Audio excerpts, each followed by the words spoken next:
ഈ അടിവസ്ത്രം വെട്ടിച്ചുരുക്കി അയാൾക്ക് പാകമല്ലാത്ത രീതിയിലാക്കി കളവ് കൃത്രിമം കാണിച്ച ഒരാൾ ആണ് അദ്ദേഹം. ലഹരി മരുന്ന് കൊണ്ടുവന്ന ഒരാളെ രക്ഷിക്കാൻ വേണ്ടിയിട്ട് ശ്രമം നടത്തിയ ഒരാളാണ്.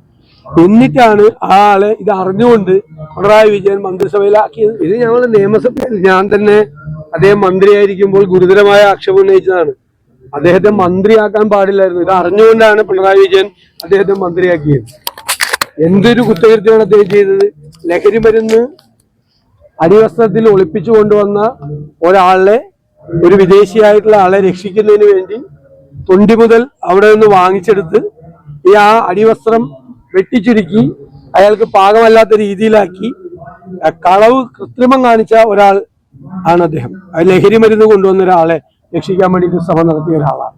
എന്നിട്ടാണ് ആ ആളെ ഇത് അറിഞ്ഞുകൊണ്ട് പിണറായി വിജയൻ മന്ത്രിസഭയിലാക്കിയത്. ഗുരുതരമായ തെറ്റാണ് എന്ന് നിയമസഭയിൽ ഞാൻ പ്രതിപക്ഷ നേതാവ് എന്നുള്ള നിലയിൽ തന്നെ അതിശക്തമായി അതിനെതിരായി നിലപാടെടുത്തതാണ്. അദ്ദേഹത്തെ 2.5 വർഷം മന്ത്രിയാക്കി കൊണ്ട് നടന്നു. ഇത് അറിഞ്ഞുകൊണ്ടാണ്. ഈ എല്ലാ ഇന്റലിജൻസും എല്ലാം സംവിധാനം ഉള്ളതാണ് പോലീസ്.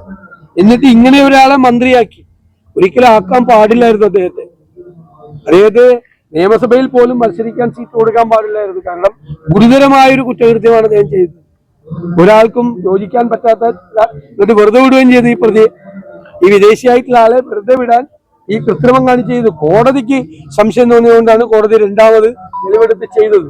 ഇത് തന്നെയാണ് ഇപ്പോഴും ചെയ്തുകൊണ്ടിരിക്കുന്നത്.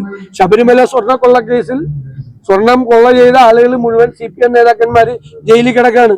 അവരെ ഇപ്പോഴും സംരക്ഷിക്കുകയാണ്. ഒരു നടപടി അവർക്കെതിരെ എടുക്കൂല. അവരെ പ്രൊട്ടക്ട് ചെയ്യാൻ അവർക്ക് കൊട പിടിച്ചു കൊടുക്കുകയാണ്.